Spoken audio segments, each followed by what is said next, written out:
ఎందుకు సిద్ధాంతి చేత అబద్ధం చెప్పించారు అంటూ నిలదీస్తున్న మహా దగ్గర గుండె పగిలే నిజాన్ని బయటపెట్టిన మాధవ్.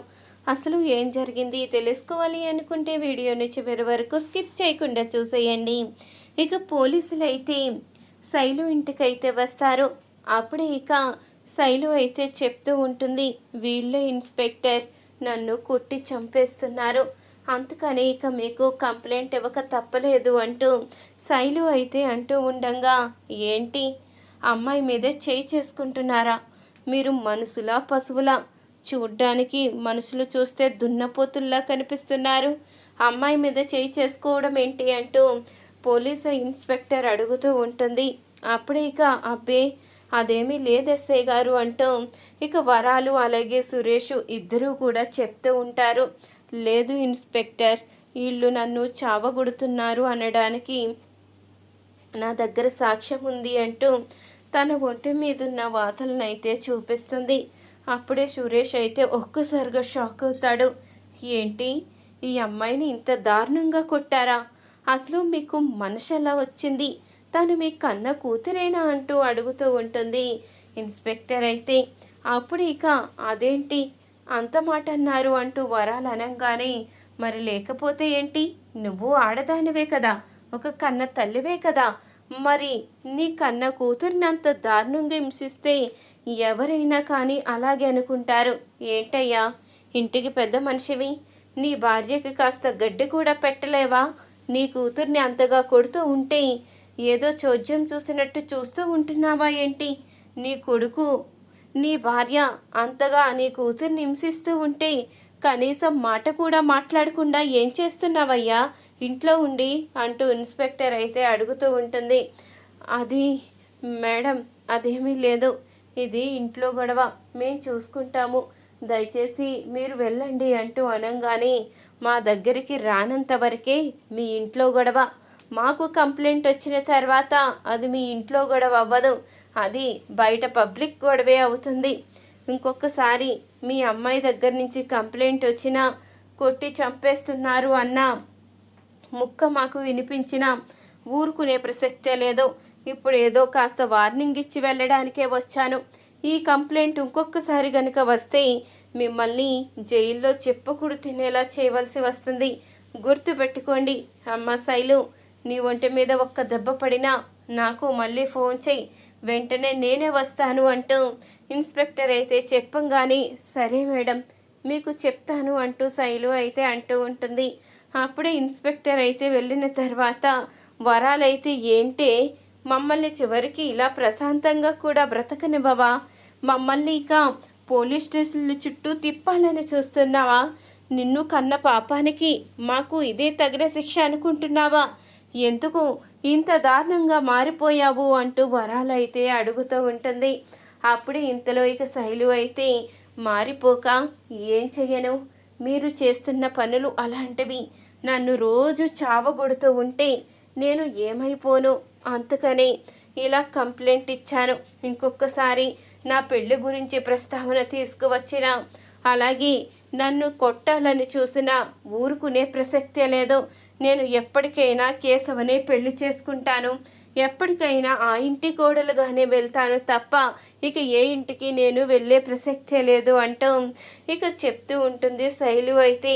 అప్పుడే వరాలైతే, చూసారా అది ఎంతగా దిగజారిపోయిందో, మీరు చెప్పిన వినకుండా నెత్తిన పెట్టుకుని పెంచినందుకు అది ఇప్పుడు మనకి బాగా గడ్డి పెడుతుంది అంటూ వరాలైతే అంటూ ఉండగా, నేను గడ్డి పెట్టేది మా నాన్నకి కాదు, మీ ఇద్దరికి మాత్రమే, మీ ఇద్దరికి ఎంత చెప్పినా అర్థం కాదు కదా, అందుకనే ఈ విధంగా చెప్పించాను అంటూ అనంగానే, చెప్పిస్తావే, ఎందుకు చెప్పించవు, మేము ఉన్నాం కదా ప్రతిదానికి మాతో ఆడుకోవడానికి, ఎన్నన్నా చెప్పిస్తావు అంటూ వరాలైతే కోపంగా లోపలికైతే వెళ్ళిపోతుంది. అప్పుడే శంకరం అయితే చెప్తూ ఉంటాడు, చూడమ్మా, మీ అమ్మ నిన్ను కొడుతుందనో తిడుతుందనో నువ్వు పోలీస్ కంప్లైంట్ ఇచ్చావు, కానీ ఇలా ఇవ్వడం వల్ల నలుగురిలో మన పరువే పోతుందని గ్రహించలేకపోయావా అంటూ అడుగుతూ ఉంటాడు శంకరం అయితే.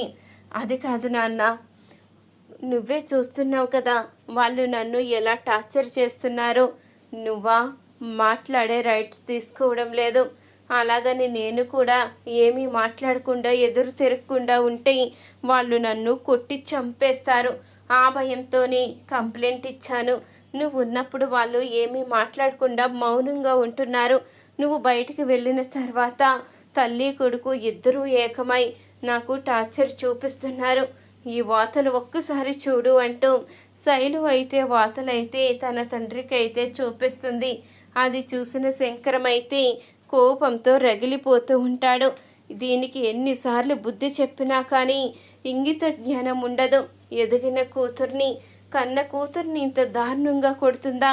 అది అసలు మనిషేనా అంటూ శంకరమైతే అడుగుతూ ఉంటాడు. అప్పుడే ఇంతలో ఇక మరొక వైపు మాధవ్ అయితే ఆలోచిస్తూ ఉంటాడు. నా కారణంగానే ఈ ఇంట్లో ఇలా జరుగుతుందా? అసలు నా కారణంగానే వాడు పెళ్లి చేసుకోవడం మానేస్తున్నాడా అంటూ ఆలోచిస్తూ ఉండగా ఇంతలో నారాయణ అయితే వస్తాడు. ఏంట్రా అంత దీర్ఘంగా ఆలోచిస్తున్నావు? వాడు నీ కారణంగానే పెళ్లి చేసుకోను అంటున్నాడు. ఆ మాట నిజమేరా. నేను అన్నాను, అమ్మాయి వచ్చింది కదా, అమ్మాయి మెడలో తాళి కట్టి నీ జీవితాన్ని కూడా బాగు చేసుకోవచ్చు కదా అంటే ఆడు అన్నది ఒకే ఒక్క మాట. చిన్నప్పటి నుంచి తల్లి లేకపోయినా తల్లి లేని లోటు కానీ, తండ్రి చూడకుండా వదిలేశాడు అన్న లోటు కానీ తెలియకుండా అన్నయ్య మమ్మల్ని ఎంతో గారాబంగా పెంచాడు. ఉన్న దాంట్లోనే మమ్మల్ని ఎంతో సంతోషంగా చూశాడు. అలాంటి అన్నయ్య ఈరోజు పెళ్లి చేసుకోకుండా అలా ఒంటరిగా ఉండిపోతే నేను మాత్రం పెళ్లి చేసుకుని ఎలా సంతోషంగా ఉంటాను? రేపన్న రోజు మీ అన్నకి ఎందుకు పెళ్ళిళ్ళు అవ్వలేదో, మీ తమ్ముళ్ళిద్దరికీ పెళ్ళిళ్ళు అయ్యాయి అంటూ అందరూ మాట్లాడతారు. నేను అంత ఛాన్స్ ఇవ్వాలి అనుకోవడం లేదు. ఇక చక్రి పెళ్ళంటావా? ఏదో అనుకోని పరిస్థితిలో జరిగిపోయింది. వాడు కూడా కావాలనేమీ చేసుకోలేదు. ఇప్పుడు నేను కూడా ఇప్పుడప్పుడే పెళ్లి చేసుకోవాలి అనుకోవడం లేదు. అన్నయ్యకి ఎప్పుడైతే మంచి సంబంధం కుదిరి ఒక ఇంటివాడవుతాడో అప్పుడే మేం కూడా చేసుకోవాలి అనుకుంటున్నాము అంటూ వాడు నాతో చెప్పాడ్రా. ఆ మాటకి నాకైతే చాలా గర్వంగా అనిపించింది. ఎందుకంటే వాడి స్వార్థం వాడు చూసుకోకుండా చిన్నప్పటి నుంచి పెంచిన అన్న కోసం ఆలోచించాడు అంటే వాడు కుటుంబానికి ఎంత విలువిస్తున్నాడో అర్థమైంది. అలాంటి వాణ్ణి నేను ఏమీ అనలేకపోయాను. తొందరగా నీకు పెళ్ళి జరిగిపోతే ఖచ్చితంగా వాళ్ళ జీవితాలు బాగుపడతాయి. నీకు పెళ్ళి జరగకపోతే వాళ్ళు కూడా పెళ్ళి చేసుకోరు అంటూ ఇక చెప్తూ ఉంటాడు. నారాయణ అయితే ఆ మాటకి ఇక మాధవ్ అయితే ఆలోచిస్తూ ఉంటాడు. ఇంతలో ఇక మహా అయితే చక్రితో చెప్తూ ఉంటుంది, ముందు మీరు మ్యారేజ్ పిక్ చేసే అతన్ని కలవండి, అతనైతే సంబంధాలు చూస్తాడు అంటూ మహా అనంగానే సరే మహాగారు ఈరోజే కలుస్తాను అంటూ చక్రి అయితే చెప్పి బయటికి వెళ్తాడు. ఇక చక్రి మళ్ళీ తిరిగి రాగానే మహా అయితే అడుగుతూ ఉంటుంది, మీరు నేను చెప్పిన పని చేశారా? నిజంగానే మ్యారేజ్ ఫిక్స్ చేసి వాళ్ళని కలిసారా అంటూ అడుగుతూ ఉండగా కలవడం ఏంటి, సంబంధమే తీసుకువచ్చాను, వాళ్ళు రేపే వస్తున్నారు, ఖచ్చితంగా వాళ్ళ అమ్మాయికి మా అన్నయ్యకి ఇష్టమైతే అన్నీ కూడా కుదిరిపోయినట్టే అంటూ అనంగానే ఆ మాటకి మహా అయితే చాలా సంతోషపడుతూ ఉంటుంది. చాలా తొందరగానే మీరు మంచి నిర్ణయం తీసుకున్నారు. ఈరోజు నాకు చాలా సంతోషంగా ఉంది. ఖచ్చితంగా పెద్దకి పెళ్ళి కుదరాలి. ఈ ఇల్లు నిజంగానే బృందావనం అవ్వాలి. నేను కోరుకునేది కూడా ఇదే అంటూ మహా అనంగానే మీరు అందరి సమస్యలు అర్థం చేసుకుంటారు. నా సమస్య తప్ప నేనేం పాపం చేశానండి బాబు? నా గురించి కొంచెం కూడా పట్టించుకోరు. అందరి గురించి పట్టించుకున్న దాంట్లో కాస్త 1% అయినా నా గురించి ఆలోచించుంటే ఈరోజు నేను ఇలా గుమ్మం దగ్గర కాపలా కుక్కలా కూర్చునే అవసరమే ఉండేది కాదు. మీతో జర్జాగా సంతోషంగా తిరుగుతూ ఎంతో ఆనందంగా మన కాపురాన్ని నిలబెట్టేవాన్ని అంటూ ఇక చక్రి అయితే తన మనసులో అనుకుంటూ ఉంటాడు. ఇంతలో ఇక మాధవకైతే మంచి సంబంధం తీసుకుని వస్తాడు పెళ్ళిళ్ళ బ్రోకర్ అయితే. అప్పుడు ఇక ఆ సంబంధం నచ్చిందని ఇక వాళ్ళకైతే కబురు పంపించడంతో వాళ్ళైతే ఇక మాధవనైతే వాళ్ళ ఇంటికి రమ్మని చెప్తారు. అప్పుడే ఇక అందరూ కూడా పెళ్లి చూపులకైతే బయలుదేరుతారు. ఇక పెళ్లి చూపులకి వెళ్ళిన తర్వాత ఇక అమ్మాయిని అబ్బాయిని ఒకరికొకరు చూసుకోండి అంటూ అనంగానే ఇద్దరూ కూడా ఇక ఒకరికొకరు నచ్చారు అంటూ ఇక మహా అయితే చెప్తుంది. తొందరలోని ఇక పెళ్లి ముహూర్తాలు పెట్టుకోవడమే అంటూ అనంగానే ముందు జాతకం మా సిద్ధాంత్ గారు చూడాలి, అప్పుడే ముహూర్తాలు పెట్టుకుంటాము అంటూ ఇక అతనైతే చెప్పంగానే అప్పుడే ఇంతలో సిద్ధాంత్ అయితే వస్తాడు. ఇక మాధవ్ జాతకం అయితే అడగంగానే మాధవ్ జాతకం అయితే ఇస్తారు. ఇక జాతకం చూసిన సిద్ధాంత్ అయితే ఈ జాతకం ఉన్న వ్యక్తికి ఎప్పటికీ పెళ్ళి జరగదు, ఈ వ్యక్తి ఇంట్లో ఉంటే మిగతా వాళ్ళకి కూడా పెళ్ళిళ్ళు జరగవు, ఇది మాత్రం ఖచ్చితంగా జరుగుతుంది, మీరు గనక ఈ ఇంట్లోనే ఉంటే ఈ ఇంట్లో ఖచ్చితంగా పెళ్ళిళ్ళు జరగవు అంటూ ఇక చెప్పంగానే ఆ మాటకి మాధవ్ అయితే కుప్పకూలిపోతాడు. ఇక అందరూ కూడా ఎంతగానో బాధపడుతూ ఉంటారు. ఇంతలో సిద్ధాంత్ అయితే చెప్తాడు, మీ మంచి కోసమే చెప్పాను, అతను గనక ఈ ఇంట్లోనే ఉంటే ఖచ్చితంగా మీ పెళ్ళిళ్ళు జరగవు, మీ అందరూ బ్రహ్మచారుల్లా ఉండిపోతారు, ఈ దోషం పోవాలి అంటే మీరు ఖచ్చితంగా అతన్ని ఇంట్లోంచి పంపించవలసిందే అంటూ సిద్ధాంత్ అయితే చెప్పంగానే మా ప్రాణాలన్నా వదిలేయమంటే సంతోషంగా వదిలేస్తాము, కానీ మమ్మల్ని చిన్నప్పటి నుంచి ఎంతో అల్లారి ముద్దగా పెంచుకున్న మన్నయ్యని మాత్రం దూరం చేసుకోలేము, మాకు జీవితాంతం పెళ్ళిళ్ళు జరగకపోయినా పర్వాలేదు, కానీ మన్నయ్యని మాత్రం మేము దూరం చేసుకోము అంటూ ఇక వాళ్ళైతే చెప్తూ ఉంటారు.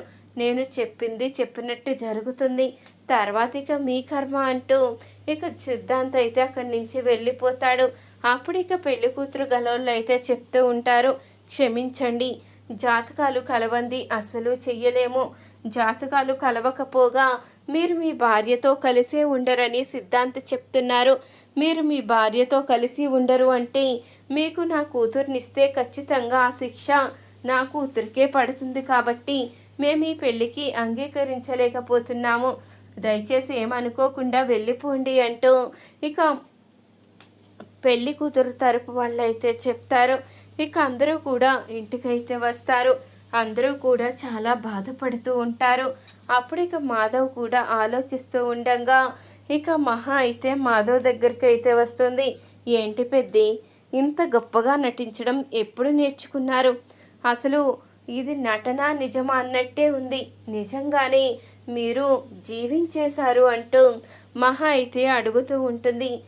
ఏంటమ్మా, ఏం మాట్లాడుతున్నావో నాకేమీ అర్థం కావడం లేదు అంటూ మాధవ్ అంటూ ఉండగా, ఏం మాట్లాడుతున్నానో మీకు అర్థం కాకపోయినా మీరు ఏం చేస్తున్నారో అన్నీ కూడా నేను తెలుసుకున్నాను అంటూ ఇక మహా అయితే అంటూ ఉంటుంది.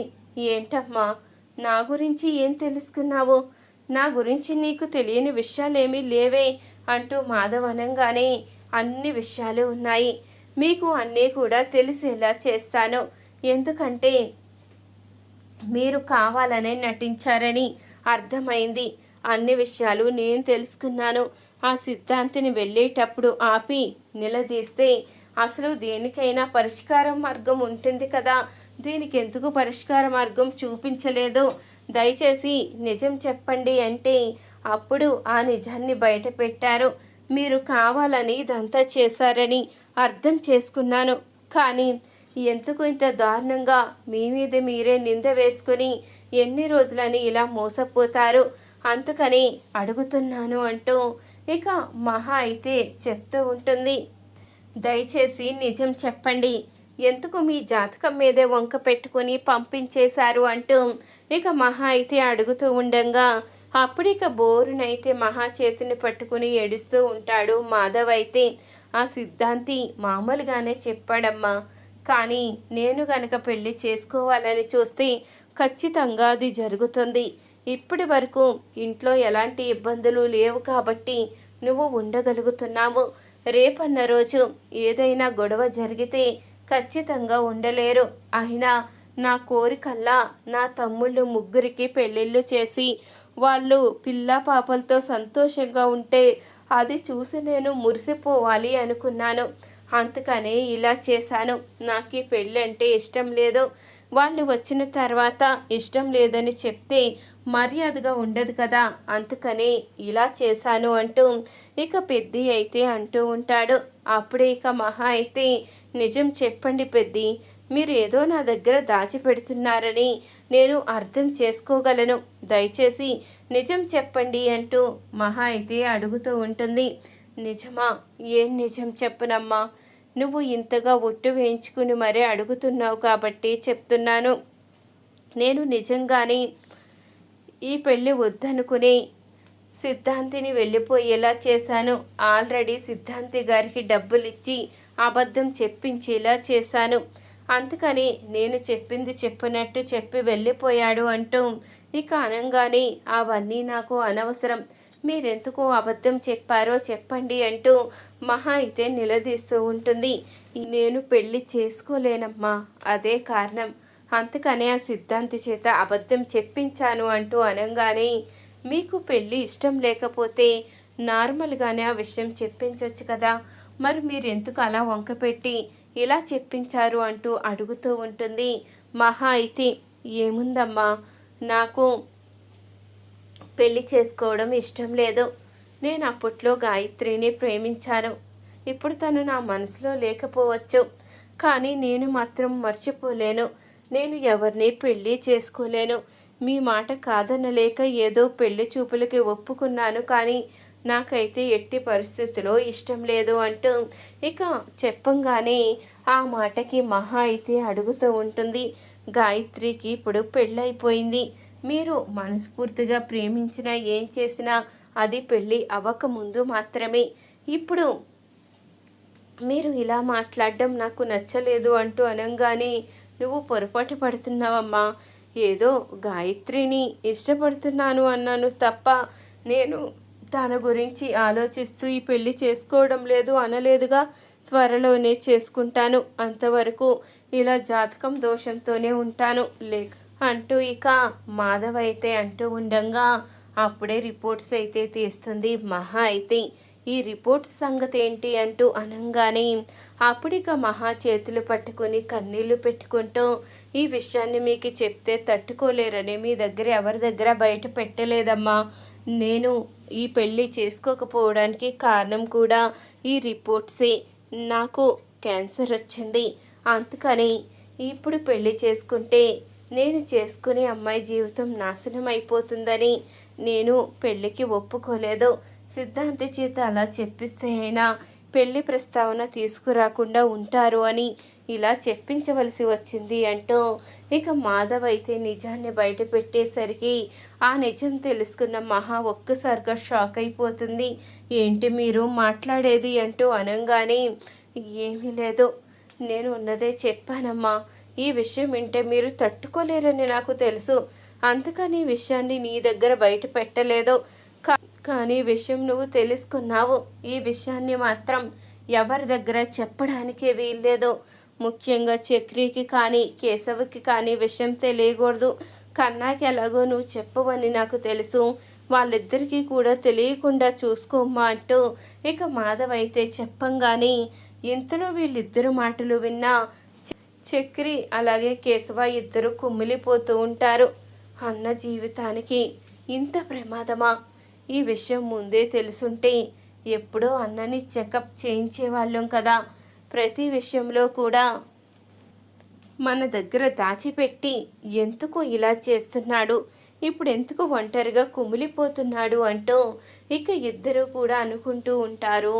మాధవ చక్రి ఇద్దరూ కూడా, అసలు అన్నయ్య ఇంత దారుణంగా మనల్ని మోసం చేస్తాడని అనుకోలేదు, ఇప్పుడే వెళ్ళి అడిగేస్తాను అంటూ అనంగానే, వద్దు, ఇప్పుడు మన ఇద్దరం ఇక్కడే గొడవ పడితే ముఖ్యంగా అన్నయ్యని ఎవరు చూసుకుంటారు, ఇలా వంక పెట్టకుండా ఈసారి మనం గట్టిగా ప్లాన్ చేయాలి, దేని గురించి అయితే బాధపడుతున్నాడో అవన్నీ కూడా నెరవేరేలా చెయ్యాలి అంటూ మాధవ అలాగే కన్నా ఇద్దరూ కూడా మాట్లాడుకుంటూ ఉంటారు. అప్పుడిక మాధవ్ దగ్గరికి వచ్చి కుమిలిపోతూ ఏడుస్తూ ఉంటారు. ఎందుకు మమ్మల్ని పరాయి వాళ్ళే చేశావు, ఎందుకు నీ జాతకంలో దోషం ఉంది అంటూ నమ్మిస్తూ ఇంత మోసం చేశావు, ఇంకెప్పుడు ఇలాంటి పనులు చెయ్యకు అంటూ మాధవ కేశవ ఇద్దరూ కూడా ఇక తన అన్నని పట్టుకుని చాలా కుమిలిపోతూ ఉంటారు. చూసారు కదా ఫ్రెండ్స్, ఈ వీడియో కనుక నచ్చితే ఒక్క లైక్ చేయండి. అలాగే మీ ఫేవరెట్ పొదరిల్లు సీరియల్ టీవీలో కన్నా ముందుగా చూడాలి అనుకుంటే మన ఛానల్ని సబ్స్క్రైబ్ చేసుకొని పక్కనే ఉన్న గంట సింబల్ ఆల్ మీద క్లిక్ చేయండి.